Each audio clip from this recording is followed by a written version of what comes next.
Number, কোরআনুল কারীম যদি কোনো মানুষ রাত্রিবেলা গভীর রজনীতে তেলাওয়াত করে, গভীর রজনীতে কোরআনুল কারীম তেলাওয়াত করে, আল্লাহ রাসূল সাল্লাল্লাহু আলাইহি ওয়াসাল্লাম বলেন ওই মানুষটার কোরআনুল কারীম তেলাওয়াতের আওয়াজটুকু দুনিয়ার কোনো মানুষ না শুনতে পারে, বরং আল্লাহর ফেরেশতারা আসমান থেকে প্রথম আসমানে এসে তার কোরআনুল কারীমের তেলাওয়াত শুনতে থাকে। বলেন সুবহানাল্লাহ। হাদিসটি কোথায়? মুসলিম শরীফ 796 নম্বর হাদিস, অনেক বড় হাদিস। আবু সাইদ খুদরি রাদিয়াল্লাহু তাআলা আনহু তিনি বর্ণনা করেছেন যে উসাইদ ইবনে হুজাইর, নামগুলো মনে রাখবেন সবাই, উসাইদ ইবনে হুজাইর নামক একজন সাহাবী, তিনি তার আস্তাবলে, অর্থাৎ আস্তাবল বলা হয় এমন একটি জায়গা যেখানে তারাও থাকেন, পাশাপাশি তাদের যে যানবাহনের ঘোড়া, উট এগুলোও থাকে। তো তিনি তার আস্তাবলে কোরআনুল কারীম তেলাওয়াত করতেছিলেন। এমন সময় দেখতে পেলেন কোরআনুল কারীম তেলাওয়াত করার কারণে তার ঘোড়াটা ছটপট ছটপট করে লাফাচ্ছে। কি করতেছে? লাফাচ্ছে। তিনি কিছুক্ষণের জন্য কোরআনুল কারীম তেলাওয়াত বন্ধ করলেন, ঘোড়াটা ছটফট করা বন্ধ করে দিল। আবার যখন তেলাওয়াত করা শুরু করে দিলেন, আবার দেখতেছেন সেই ঘোড়া লাফাচ্ছে। আবার তেলাওয়াত বন্ধ করলেন, ঘোড়া লাফালাফি বন্ধ। আবার তেলাওয়াত শুরু করলেন, আবারও ঠিক ঘোড়া লাফালাফি শুরু করে দিল। তিনি চিন্তা করলেন যে এইভাবে যদি আমি তেলাওয়াত করতে থাকি আর ঘোড়া যদি লাফালাফি করে, পাশেই আমার সন্তান ইয়াহইয়া ছোট্ট মানুষ শুয়ে আছে, যদি ঘোড়ার পা তার উপরে পড়ে তাহলে সে পদপিষ্ট হয়ে মারা যাবে, ঠিক কিনা? মারা যাবে। এই চিন্তা করার কারণে সে কি করলেন? সেখানে চলে গেলেন।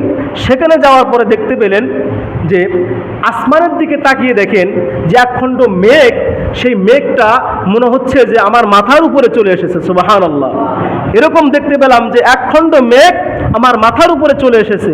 আবার তার ভিতরে কিছু বাতির মতো দেখলাম, লাইটিংয়ের মতো দেখলাম যে তারা সেখানে খেলাধুলা করতেছে। সুবহানাল্লাহ।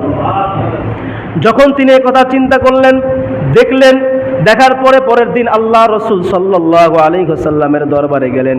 আল্লাহ রাসূলকে গিয়ে বললেন, ইয়া রাসূলুল্লাহ, ইয়া হাবিবাল্লাহ, গতকাল রাত্রিতে আমি যখন কোরআনুল কারীম পড়তেছিলাম, এমন সময় আমার ঘোড়াটা এরকম লাফালাফি করতেছিল। আল্লাহ রাসূল বললেন, তুমি কি তেলাওয়াত বন্ধ করেছো না তেলাওয়াত করেছো?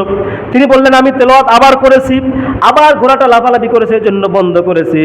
আল্লাহ রাসূল তখন বললেন, তুমি কি আর তেলাওয়াত করো নাই? তিনি বললেন, হ্যাঁ, আমি আবারও তেলাওয়াত করেছি। আল্লাহ রাসূল বললেন, তুমি তেলাওয়াত করতেই থাকতা, তুমি তেলাওয়াত করতেই থাকতা। এভাবে তিনি বললেন, ইয়া রাসূলুল্লাহ, আমি একবার না 3 থেকে 4 বার তেলাওয়াত করেছি, 4 বার তেলাওয়াত বন্ধও করেছি, কিন্তু আমার সর্বশেষ মনে হলো আমার ঘোড়া যদি এভাবে লাফালাফি করতে থাকে, আমার সন্তান ইয়াহইয়াকে পথভ্রষ্ট করে সে মেরে ফেলবে। এজন্য আমি তেলাওয়াত বন্ধ করে যখন সেইখানে গেলাম, যাওয়ার পরে দেখলাম আমার মাথার উপরে একখণ্ড মেঘ এসে নেমেছে, আর এই মেঘের ভিতরে কি যেন খেলাধুলা করতেছে।